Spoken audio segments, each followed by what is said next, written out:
Tu prends un cahier, un stylo, les rideaux vont s'ouvrir, tu regardes une fois, ou deux fois, voire trois fois, puis tu refais toi-même l'exercice.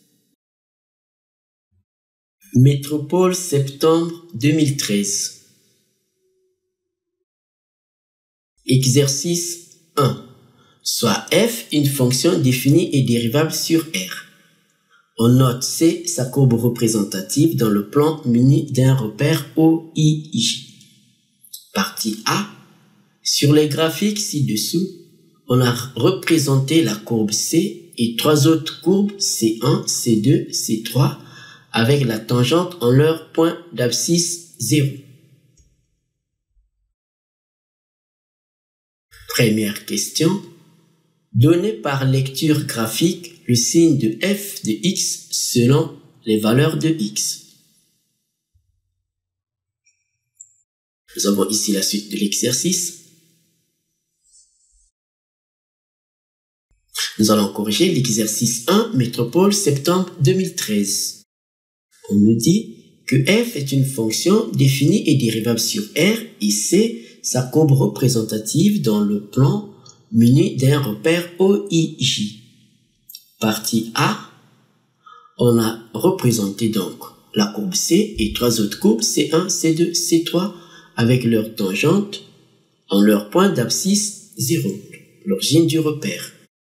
Nous avons donc les courbes ici. Et la première question, on nous dit, donnez par lecture graphique le signe de f de x selon les valeurs de x. Alors c'est très simple, nous avons en bleu ici la courbe de la fonction f. La courbe de la fonction f, on voit bien que, alors, entre moins l'infini et jusqu'à, alors ici c'est 0, ici c'est moins 1 et ici c'est moins 2. Donc de moins l'infini à moins 2, la courbe est en dessous de l'axe des abscisses. Donc le signe, c'est le signe moins. Et après moins 2, la courbe est au-dessus de l'axe des abscisses. Donc au-dessus de 0.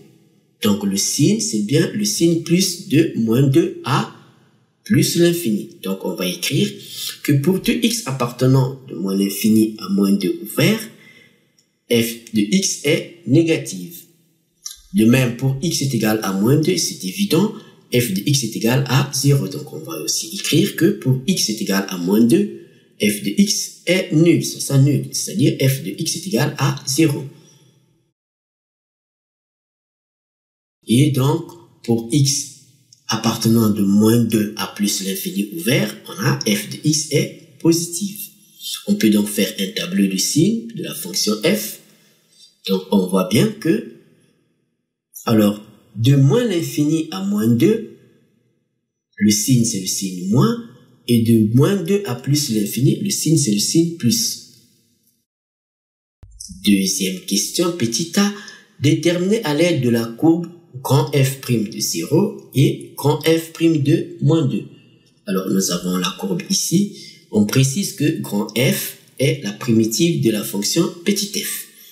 Nous avons ici la courbe en bleu de la fonction petit f. On nous demande de calculer grand f' de 0 et grand f' de moins 2. Or, grand f n'est rien d'autre que la primitive de la fonction petit f, ce qui montre que la dérivée de grand f, c'est bien petit f, puisque grand f est la primitive de petit f.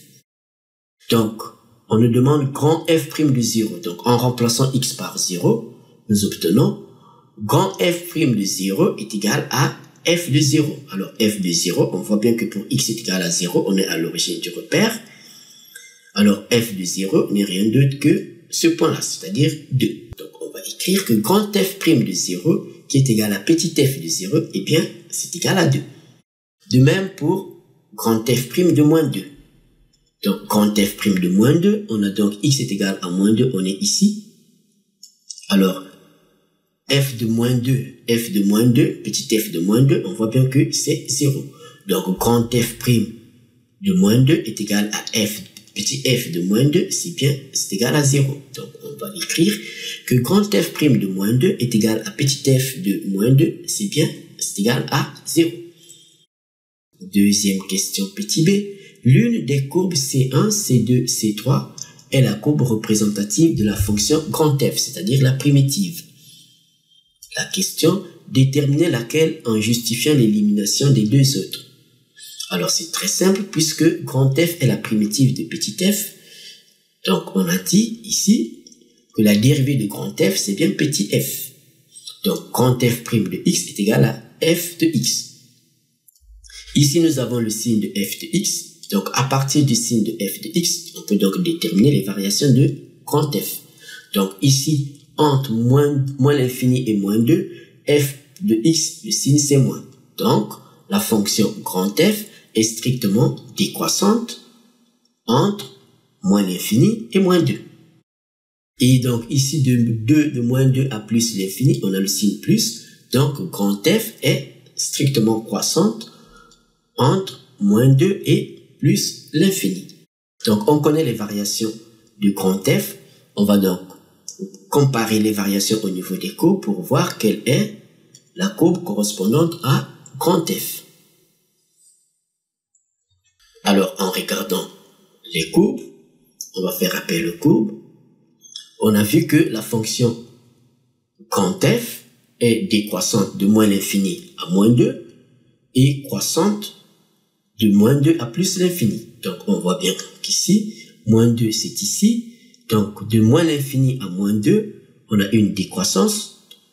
Puis, de moins 2 à plus l'infini, on a une croissance. On voit bien que seule la courbe C1 qui correspond à notre fonction grand F. Donc, on va préciser que seule la courbe C1 qui correspond aux variations de notre fonction grand F. Parce que ici, de moins l'infini à moins 2, alors ici, bien qu'on a une décroissance, mais la décroissance continue jusqu'à, alors on peut dire que jusqu'à moins 0,5. De même ici, jusqu'à moins 0,5. Donc, ça ne correspond pas déjà aux variations de notre fonction grand F. Ce qui nous permet déjà d'éliminer les deux autres. Alors, on va donc éliminer les deux autres. Prenons la courbe C2. Alors, la courbe C2, on va donc préciser que les variations ne correspondent pas à celles de la fonction grand F, puisqu'on connaît les variations de la fonction grand F. Et on constate que grand F', on a vu, grand F' de moins 2, c'est égal à f de moins 2, c'est égal à 0, c'est-à-dire le nombre dérivé, c'est-à-dire le coefficient directeur de la tangente au point x est égal à moins 2, est égal à 0. Donc la tangente est bien parallèle à l'axe des abscisses. Donc on a vu grand f' de moins 2 est égal à f de moins 2 et c'est égal à 0. Or ici on constate bien que ce n'est pas le cas. Parce que ici, moins 2 c'est ici, on voit bien que f de moins 2 c'est pas égal à 0. Ici, c'est une autre valeur qui peut être, par exemple, je sais pas, à peu près moins 1,5. Donc, on va préciser que f admet un minimum au point x est égal à moins 2, selon les variations de grand F. Donc, la tangente, comme on vient de le dire, puisque grand f' de moins 2, c'est le nombre dérivé, c'est le coefficient directeur de la tangente, donc c'est égal à 0, ce qui montre que la tangente en ce point est horizontale. Elle est parallèle à l'axe des abscisses. Mais ce qui n'est pas le cas ici, au point x est égal à moins 2. Donc on va le préciser que c'est pas le cas pour C2. Donc au point x est égal à moins 2, donc on peut tracer la tangente au point x est égal à moins 2. Alors cette tangente devrait être parallèle à l'axe des abscisses, comme ceci. Or, on voit bien qu'ici, la tangente, elle n'est pas parallèle à l'axe des abscisses, ce qui nous permet déjà d'éliminer la courbe C2. Alors, on va prendre la courbe C3. Nous avons la courbe C3 ici. Alors, on voit bien que les variations ne correspondent pas à celles de la fonction grand F qui est la primitive. Pourquoi? Pour les mêmes raisons déjà. Donc, au point x est égal à moins 2, on a grand f' de moins 2 est égal à f de moins 2 est égal à 0. Donc, c'est le nombre dérivé, c'est le coefficient directeur de la tangente au point x est égal à moins 2. Cette tangente devrait être parallèle à l'axe des abscisses et ce n'est pas le cas pour la courbe C3. Donc, on peut tracer cette tangente.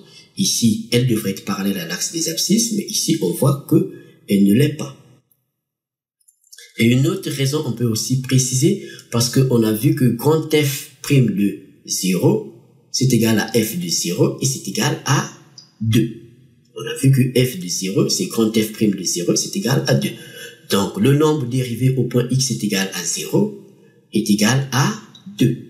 Donc, c'est le coefficient directeur de la tangente au point x est égal à 0.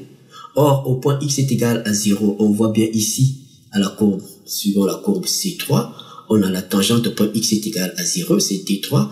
On constate que D3 passe par le point de coordonnées 1, 0, qui est ce point, et aussi ce point qui est à peu près, donc le point de coordonnées x est égal à 0 et y est égal à moins 1,5. Donc, on va préciser que la tangente D3 passe par les points de coordonnées 0, moins 1,5, c'est-à-dire ce point, et le point de coordonnées 1, 0, c'est-à-dire ce point-là. Donc, puisqu'on connaît grand f' de 0 qui est égal à f de 0, on a trouvé ces deux. Donc, en connaissant ces deux points par lesquels passe D3, on peut calculer le coefficient directeur de cette tangente. Donc, le coefficient directeur de cette tangente est donc, puisqu'on connaît les deux points, s'il faut appeler ce point A et ce point B, on a donc le coefficient directeur est égal à YB moins YA sur XB moins XA. Et on remplace YB, c'est donc 0, ce 0, moins 1,5. Et puis XB, c'est donc c'est 1 moins 0. Alors, on fait donc les calculs, moins fois moins, ça fait plus. Ça fait donc 1,5 sur 1 qui est égal à 1,5. On voit bien que 1,5 est différent de grand f' de 0 qu'on a trouvé, qui est égal à 2. On vient de finir la première partie, nous allons faire la deuxième partie qui est la partie B. Alors, dans la partie B, on nous dit, on admet que la fonction f évoquée dans la partie A est la fonction définie sur R par f de x est égal à x plus 2, le tout facteur de exponentielle de 1 demi de x. La première question, l'observation de la courbe C permet de conjecturer que la fonction f admet un minimum. Petit a, démontrer que pour tout réel x, f' de x est égal à 1 demi facteur de x plus 4, le tout facteur de exponentielle de 1 demi de x. Alors, c'est très simple, nous avons la fonction f ici, qui est définie par x plus 2, le tout facteur de exponentielle de 1 demi de x. Alors, on demande de calculer la fonction dérivée, c'est très simple, on va donc dériver notre fonction f. F ici, c'est un produit, ici, c'est un polynôme, et ici, c'est la fonction exponentielle, qui sont des fonctions dérivables sur R, donc notre fonction est une fonction qui est dérivable sur R en tant que produit de deux fonctions qui le sont. Alors, on va donc dériver notre fonction f. On a donc f' de x est égal à la dérivée de x plus 2, le tout facteur de exponentielle de 1 demi de x. Alors ici, on a un produit de deux fonctions. Donc, on va utiliser la dérivée d'un produit de deux fonctions. Alors, le produit de deux fonctions, sa dérivée, c'est donc la dérivée de la première fonction multipliée par la seconde plus la première fonction multipliée par la dérivée de la seconde fonction. Ce qui nous donne donc la dérivée de x plus 2 multipliée par exponentielle de 1 demi de x plus x plus 2 multiplié par la dérivée de exponentielle de 1 demi de x. Alors, la dérivée de 2, c'est 0. La dérivée de x, c'est 1. Il nous reste la dérivée de la fonction composée exponentielle de 1 demi de x. On va appliquer le cours. La dérivée de la fonction composée exponentielle de u de x est égale à u' de x qui multiplie exponentielle de u de x. Donc, en posant u de x est égal à 1 demi de x, la dérivée de 1 demi de x, c'est bien 1 demi. Donc ici, la dérivée de exponentielle de 1 demi de x n'est rien d'autre, en appliquant cette formule, n'est rien d'autre que 1 demi qui multiplie exponentielle de 1 demi de x. Donc, nous obtenons ici la dérivée, on a vu que c'est 1. Donc ça fait 1 multiplié par exponentielle de 1 demi de x plus 2 multiplié par 1 demi exponentielle de 1 demi de x. Alors ici, on a exponentielle de 1 demi de x.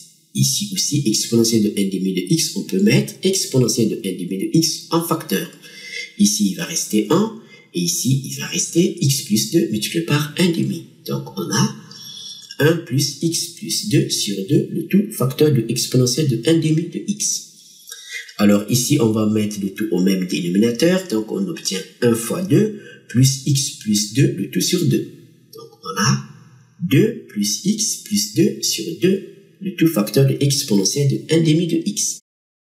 2 plus 2, ça fait 4. Donc on a 1 demi facteur de x plus 4, le tout facteur de exponentielle de 1 demi de x. Première question, petit b, en déduire une validation de la conjecture précédente. La conjecture, on a dit ici que la fonction f admet un minimum. Alors on rappelle que une fonction admet un minimum si sa dérivée s'annule en ce point et elle change de signe, du signe moins au signe plus, c'est-à-dire on part de la décroissance suivie de la croissance. Donc on va écrire que la fonction f admet un minimum en un point où la dérivée s'annule et change de signe, c'est du signe moins au signe plus. Donc on va appliquer cela. Alors nous avons la fonction dérivée f' de x est égal à 1 demi de x plus 4, le tout facteur de exponentielle de 1 demi de x. Donc on va résoudre l'équation f' de x est égal à 0 pour trouver les points en lesquels la dérivée est nulle. Donc on a f' de x est égal à 0, cette équation n'est rien d'autre que celle, en fait, on remplace f' de x par son expression, c'est-à-dire 1 demi facteur de x plus 4, le tout facteur de exponentielle de 1 demi de x est égal à 0. Alors on voit bien que 1 demi, on le sait, 1 demi est strictement positif. C'est différent de 0. Exponentielle de 1 demi de x, la fonction exponentielle ne s'annule jamais. Elle est toujours strictement supérieure à 0. Donc on va préciser que pour tout x appartenant à R, exponentielle de 1 demi de x est strictement supérieure à 0. Ce qui montre que notre équation f' de x est égale à 0 est équivalente à l'équation 1 demi facteur de x plus 4 est égal à 0. Comme on vient de le dire, 1 demi est non nul. Donc cette équation est équivalente à l'équation x plus 4 est égal à 0. Ce qui montre bien que x est égal à moins 4. C'est-à-dire on envoie ce 4 dans l'autre membre et nous obtenons x est égal à moins 4. Donc on va vérifier au point x est égal à moins 4 s'il y a un changement de signe du signe moins au signe plus. Donc on va vérifier le changement de signe. Donc on va donc écrire que f' de x est strictement supérieur à 0, c'est-à-dire le signe plus, si et seulement si, donc son expression, c'est-à-dire 1 demi facteur de x plus 4, le tout facteur de exponentielle de 1 demi de x, est strictement supérieur à 0. Comme on l'a précisé ici, que pour tout réel x, exponentielle de 1 demi de x est strictement supérieur à 0. Ce qui montre que le signe de f' de x est celui de 1 demi facteur de x plus 4. 1 demi étant strictement positif, donc le signe de f' de x est celui de x plus 4. On va donc l'écrire que f' de x est strictement supérieur à 0, si et seulement si 1 demi facteur de x plus 4 est strictement supérieur à 0, c'est-à-dire que si et seulement si x plus 4 est strictement supérieur à 0 parce que 1 demi est strictement supérieur à 0. Alors cette équation va résoudre, il suffit de ramener ce 4 dans l'autre membre et nous obtenons donc x strictement supérieur à moins 4. Donc on voit bien que f' de x a le signe plus pour x plus grand que 4. Donc on peut faire un petit tableau de signes pour voir. Nous avons donc ici le tableau. Ici nous avons x, ici nous avons f' de x et ici on a notre fonction f. Alors, l'intervalle d'étude, c'est sur R, donc de moins l'infini à plus l'infini. La valeur qui annule la fonction dérivée, c'est moins 4. Donc ici, on a moins 4. Donc on a moins l'infini, moins 4, plus l'infini. Au point x est égal à moins 4, la dérivée s'annule. On va mettre donc un petit 0 ici. Et donc, on a vu que f' de x est strictement supérieur à 0, c'est-à-dire le signe plus, si et seulement si, alors si et seulement si x est supérieur à, strictement supérieur à moins 4. Donc, de moins 4 à plus l'infini, on a le signe plus.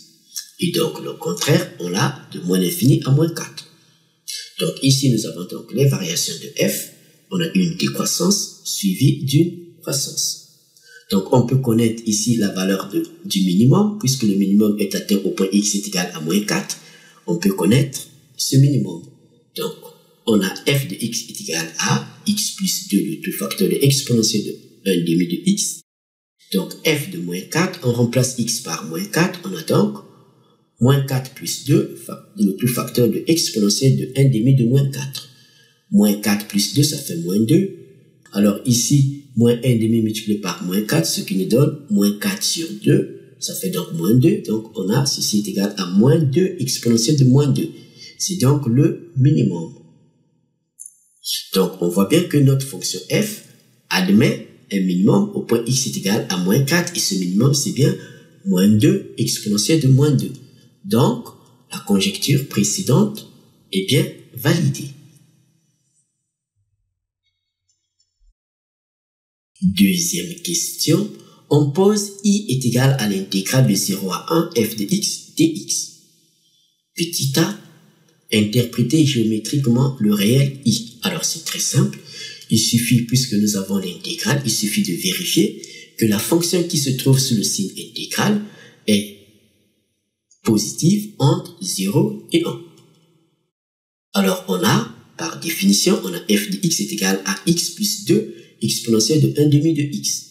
On voit bien que, d'après le graphique, sur l'intervalle de 0 à 1, la fonction f est positive. Pourquoi? Parce que la fonction f est positive entre moins 2 et plus l'infini, étant donné que l'intervalle fermé de 0 à 1 est contenu dans l'intervalle de moins 2 à plus l'infini, puisque la fonction elle est positive sur le moins 2 à plus l'infini, donc elle est positive sur tout sous-intervalle, comme par exemple l'intervalle fermé de 0 à 1 qui est contenu dans l'intervalle de moins 2 à plus l'infini.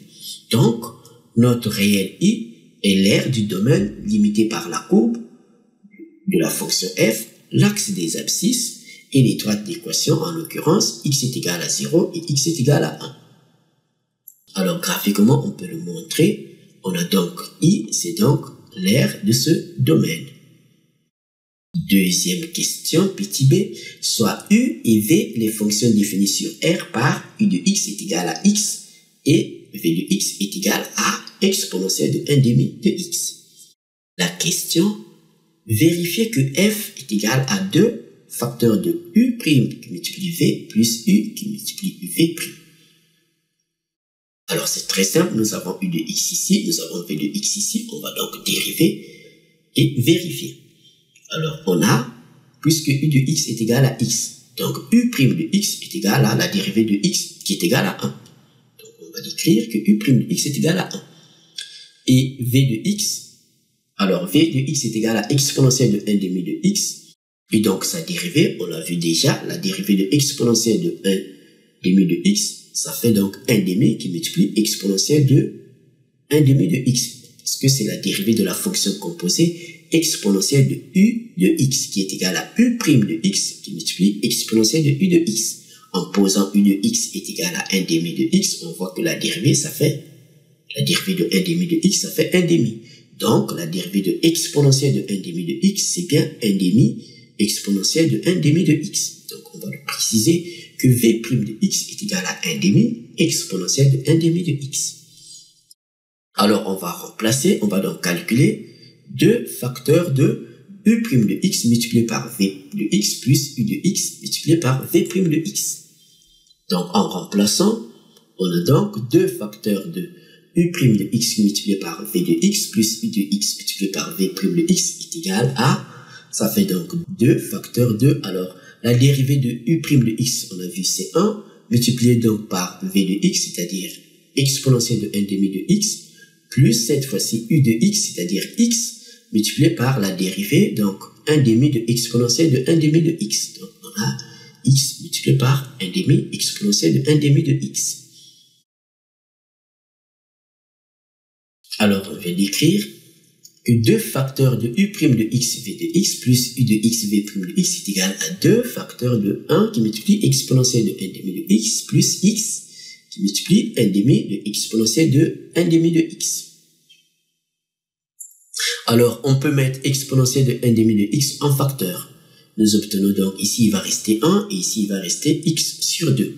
Donc on a, en mettant exponentielle de 1 demi de x en facteur, on a 2 facteurs de 1 plus x sur 2, le tout facteur de exponentielle de 1 demi de x. Alors ici on peut mettre le tout au même dénominateur, ça sera donc 1 fois 2 plus x sur 2. Donc on a 2 facteur de 2 plus x sur 2, le tout facteur de exponentielle de 1 demi de x. Alors ici, on peut donc simplifier par 2, et il nous reste, en simplifiant par 2, il nous reste 2 plus x, facteur de exponentielle de 1 demi de x. C'est bien f de x. Donc on a bien f de x est égal à 2 facteurs de u' de x multiplié par v de x plus u de x multiplié par v' de x. Et ceci, on sait bien que c'est la dérivée du produit u de x multiplié par v de x. Deuxième question, petit c. En déduire la valeur exacte de l'intégrale i. Alors, on rappelle que i est égal à l'intégrale de 0 à 1 f de x dx. Alors, puisque f de x est égal à 2 facteurs de u' de x multiplié v de x plus u de x multiplié v' de x, donc on va préciser que f de x est égal à 2 facteurs de u' de x multiplié par v de x plus u de x v' de x. Et on sait que u' de x multiplié par v de x plus u de x multiplié par v' de x n'est rien d'autre que la dérivée de u de x multiplié par v de x. Donc ceci est égal à 2 qui multiplie la dérivée de u de x v de x. Donc en remplaçant f par 2 qui multiplie la dérivée de u de x multiplié par v de x, donc on a notre intégrale i est égale à l'intégrale de 0 à 1 de 2 u de x multiplié par v de x, sa dérivée dx. Alors, on a ici la dérivée de u de x multiplié par v de x, ce qui montre que la primitive, c'est donc u de x multiplié par v de x. Donc, ceci est égal à 2 entre crochets u de x multiplié par v de x, qui est la primitive de la dérivée u de x qui multiplie v de x. Donc, les bornes d'intégration, c'est bien 0 et 1. Donc, on rappelle que u de x est égal à x et v de x est égal à exponentielle de 1 demi de x. Donc notre nombre réel i est égal à 2 entre crochets x exponentielle de 1 demi de x et les bornes d'intégration c'est 0 et 1. Ce qui est égal donc à la valeur de la primitive au point x est égal à 1 moins la valeur de la primitive au point x est égal à 0. Donc au point x est égal à 1, on a 1 exponentielle de 1 demi qui multiplie 1, c'est-à-dire exponentielle de 1 demi. Et au point x est égal à 0, c'est évident, c'est 0, parce qu'on a 0 multiplié par exponentielle de 1 demi de 0, 1 demi de 0 multiplié par 0, ça fait 0, exponentielle de 0, c'est 1, et 1 multiplié par 0, ça fait 0. Donc ceci nous donne 2 facteurs de exponentielle de 1 demi moins 0, ce qui nous donne bien 2 exponentielle de 1 demi. Exponentielle de 1 demi, c'est bien la racine carrée de e. Donc, on va le préciser que ça fait donc 2 racines carrées de e. Troisième question, on donne l'algorithme ci-dessous. Alors, les variables, nous avons donc l'algorithme, les variables qui sont donc k et n, qui sont des entiers naturels, s qui est un nombre réel. En entrée, on demande à l'utilisateur de fournir la valeur de n. Et à l'initialisation, on affecte à S la valeur 0. Donc, on initialise S à 0. Alors, on reprend la troisième question. On donne l'algorithme suivant. Nous avons l'algorithme ici au complet. Nous avons les variables qui sont K et N, qui sont des entiers naturels, et S, un nombre réel. En entrée, on demande à l'utilisateur de fournir la valeur de N. Et à l'initialisation, on affecte S à S la valeur 0. Donc, on initialise S à 0. Et au niveau du traitement, on a la boucle pour. On nous dit pour K allant de 0 à N moins 1, on va répéter cette instruction, affecter à S la valeur S, c'est-à-dire l'ancienne valeur de S, ici par exemple, qui a été initialisée à 0, S plus 1 sur N, f de k sur n. Et lorsque k va atteindre la valeur n moins 1, on sort de la boucle pour, et à la sortie, on affiche S. Alors la question, on nous dit, soit Sn le nombre affiché par cet algorithme lorsque l'utilisateur entre un entier naturel strictement positif comme valeur de n. Petit a, justifiez que S3 représente l'aire du domaine assuré ci-dessus. Donc S3, c'est l'aire de ces trois rectangles. Alors on va donc exécuter notre algorithme. Alors en entrée, l'utilisateur, alors on nous dit S3, donc l'utilisateur a fourni la valeur 3. Donc l'utilisateur a donné comme valeur de n 3. Donc en entrée, on a donc n est égal à 3. Et donc au niveau de l'initialisation, on affecte à S la valeur 0. Donc on initialise S à 0. S est égal à 0. Et au niveau du traitement, donc c'est la boucle pour k allant de 0 à n-1. Alors n c'est 3. Donc pour k allant de 0 à 3-1, c'est-à-dire à 2. Donc au niveau du traitement, on a donc k va prendre les valeurs 0, 1 et 2. Parce que k va varier de 0 à 3-1, c'est-à-dire de 0 à 2. Donc k va prendre la valeur 0, la valeur 1, puis la valeur 2. Et on nous dit, on affecte à S la valeur S plus 1 sur n, f de k sur n. Donc la nouvelle valeur de S, c'est donc S est égal à S plus 1 sur 3, puisque n est égal à 3, f de k sur 3. Donc k va prendre ces différentes valeurs, c'est-à-dire 0, 1, puis 2.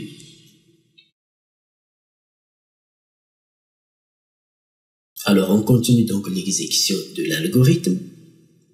Donc on vient de dire que au niveau du traitement, k va prendre les valeurs 0, 1 et 2, et on aura une nouvelle valeur de S, ça sera l'ancienne valeur, plus 1 sur 3, f de k sur 3.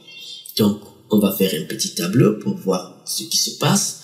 Donc quand k va prendre la valeur 0, on aura donc la nouvelle valeur de S, ça sera donc l'ancienne valeur.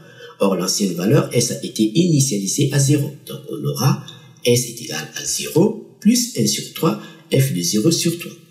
f de 0 sur 3, alors 0 sur 3, ça fait bien 0. Donc ça sera 1 sur 3, f de 0. Après, k va prendre la valeur 1. Donc pour k égale à 1, on aura la nouvelle valeur de S, ça sera l'ancienne valeur de S, c'est-à-dire 1 tiers f de 0, plus donc 1 sur 3, f de 1 sur 3. Donc on a f de 1 sur 3. Alors, après on passe à l'étape k est égal à 2. K est égal à 2. Donc ça sera la nouvelle valeur de S, ça sera donc l'ancienne valeur de S, c'est-à-dire 1 tiers f de 0, plus 1 tiers f de 1 sur 3, plus cette fois-ci 1 tiers f de, puisque k est égal à 2, f de 2 sur 3. Donc on va l'écrire, plus 1 tiers f de 1 sur 3, donc c'est-à-dire l'ancienne valeur de S, plus 1 tiers f de 2 sur 3. Et à ce niveau, le traitement s'arrête, puisque k a pris toutes les valeurs jusqu'à 2.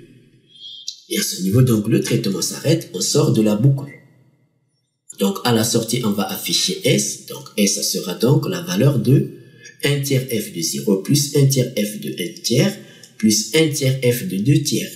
On constate bien que chaque terme ici, c'est-à-dire 1 tiers f de 0, 1 tiers f de 1 tiers, 1 tiers f de 2 tiers, n'est rien d'autre que l'aire des trois rectangles. Donc, on va préciser que chaque terme de S est bien l'aire des trois rectangles.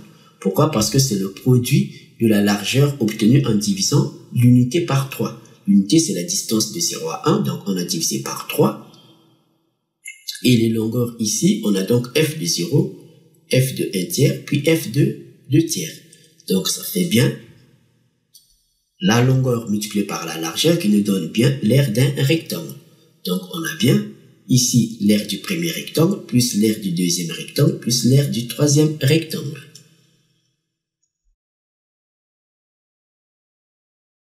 Troisième question, petit b. Que dire de la valeur de Sn fournie par l'algorithme proposé lorsque n devient grand?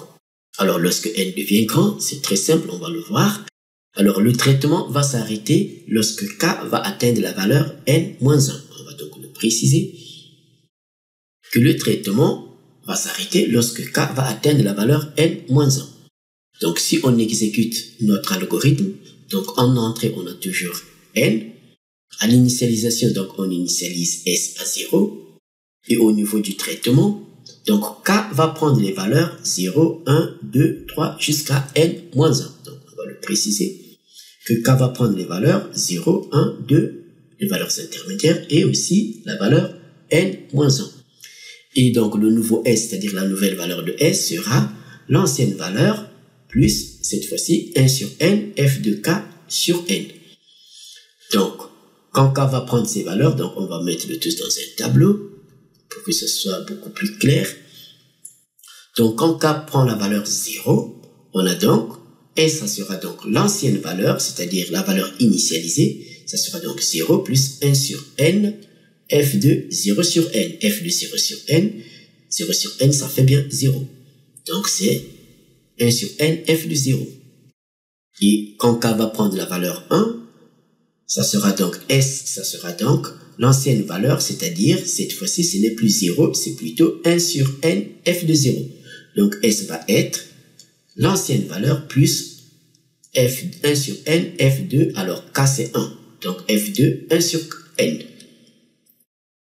Et donc, quand k va prendre la valeur 2, on fait la même chose. Donc, s, ça sera égal à l'ancienne valeur. Ce n'est plus 1 sur n, f de 0, ni 0, mais c'est plutôt 1 sur n, f de 0, plus 1 sur n, f de 1 sur n. Plus, donc, plus, cette fois-ci, 1 sur n, f de, alors k c'est 2, donc f de 2 sur n. Et ainsi de suite, les termes intermédiaires. Et l'algorithme va donc s'arrêter quand k va prendre la valeur n-1. Donc, quand k va prendre la valeur n-1, on a donc Sn qui est égal donc à l'ancienne valeur plus, cette fois-ci, c'est maintenant 1 sur n, f de n-1 sur n. Donc, l'ancienne valeur de S est donc 1 sur n, f de 0, plus 1 sur n, f de 1 sur n, plus 1 sur n, f de 2 sur n, plus les termes intermédiaires, et plus la toute dernière valeur, donc c'est 1 sur n, f de n-1 sur n.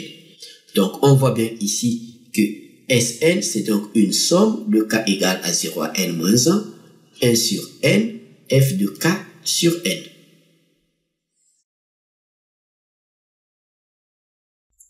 Alors, on vient d'écrire que Sn, c'est la somme de k égale à 0 à n-1 de 1 sur n, f de k sur n. Alors, 1 sur n, donc, la distance de 0 à 1, c'est-à-dire l'unité, on a divisé par n, c'est donc le pas. Et ici, on a f de k sur n. f de k sur n représente donc la longueur, c'est l'ordonnée. Et 1 sur n ici, qui est le pas, c'est donc la distance sur l'axe des abscisses, c'est la largeur. Donc, on a le produit, la largeur multipliée par la longueur, qui n'est rien d'autre que l'aire d'un rectangle. Donc, on voit bien que Sn ici, c'est donc la somme des aires des rectangles de largeur 1 sur n, qui est le pas, et de longueur, qui est l'ordonnée f de k sur n. Alors, ce qui se passe quand n devient grand, on voit bien que quand n devient très grand, le pas devient très petit, c'est-à-dire la distance 1 sur n devient très petite. Et ici, on a l'ordonnée qui est f de k sur n. Donc, Sn va donc se rapprocher de l'intégrale qu'on vient de calculer, qui est i. Donc, on va préciser que Sn va se rapprocher de i qui est égal à l'intégrale de 0 à 1 f de x dx. Donc, cet algorithme n'est rien d'autre que une méthode de calculer l'aire en utilisant la méthode des rectangles. Donc, ce qui se passe, c'est évidemment schématiquement, c'est donc on part des aires des rectangles de largeur beaucoup plus grande, aux aires des rectangles de largeur beaucoup plus petite. Donc, on avoisine à peu près l'intégrale de i qu'on a vu ici, c'est-à-dire on avoisine à peu près cette aire. Merci Quimpermat. N'oublie pas de t'abonner à notre chaîne et de faire un like.